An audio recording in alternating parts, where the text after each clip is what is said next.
Vice president election पर आऊँगी, पर उससे पहले पूछूंगी कि धनखड़ साहब के साथ क्या हुआ था।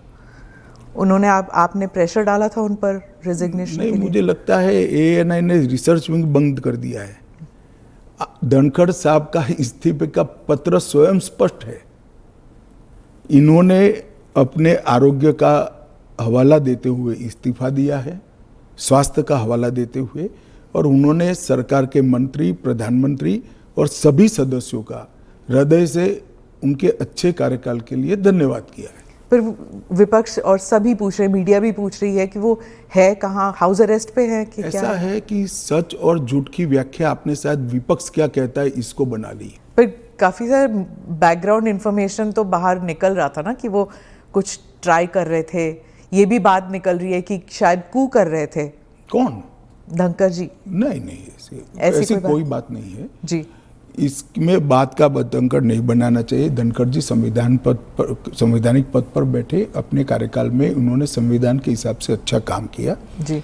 इनकी निजी स्वास्थ्य की समस्या के कारण इन्होंने इस्तीफा दिया है। हाँ। इसको ज्यादा खींचकर कुछ ढूंढने का प्रयास नहीं करना चाहिए। देखिए, देश में बहुत सारी पॉजिटिव स्टोरीज हैं, हमेशा इस तरह की स्टोरी के पीछे नहीं लगना चाहिए। जो NDA के जो वाइस प्रेसिडेंट कैंडिडेट है, कहा जाता है कि आपने उन्हें इसलिए पिक किया क्योंकि बीजेपी जो है अब तमिलनाडु में अपना खाता खोलना चाहती है, इसलिए? नहीं, ऐसा नहीं है। हम पहले भी तमिलनाडु में साथियों के साथ चुनाव लड़े हैं। हमारी यहाँ बहुत सारी सीटें भी आई है, ऐसा नहीं है। कहीं से भी पिक करोगे तो ऐसे कारण बनाकर पूछा जाएगा। उपराष्ट्रपति का प्रत्याशी दक्षिण से आना इसलिए स्वाभाविक है क्योंकि पूर्व से राष्ट्रपति थी, पश्चिम और उत्तर से प्रधानमंत्री जी थे, तो दक्षिण से आना बड़ा स्वाभाविक है। अब आए हैं, इसको इस दृष्टि से नहीं देखना चाहिए। श्री राधाकृष्णन जिनका बहुत लंबा राजनीतिक जीवन रहा है, वो 2 बार संसद के सदस्य रहे, हमारी पार्टी के अध्यक्ष रहे, झारखंड के गवर्नर रहे, तेलंगाना के गवर्नर रहे, पांडिचेरी के गवर्नर रहे, मुंबई के गवर्नर है, और सार्वजनिक जीवन में एक साफ सुथरा उनका जीवन है और एक बेहद मैच्योर राजनीतिज्ञ है।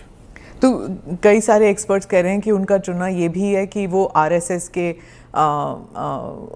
के साथ उनका कनेक्शन है, इसीलिए ये तो ढेर सारे लोग, प्रधानमंत्री जी स्वयं का आरएसएस के साथ कनेक्शन है। धनखड़ जी का नहीं। अरे सुनिए ना, मेरा भी है।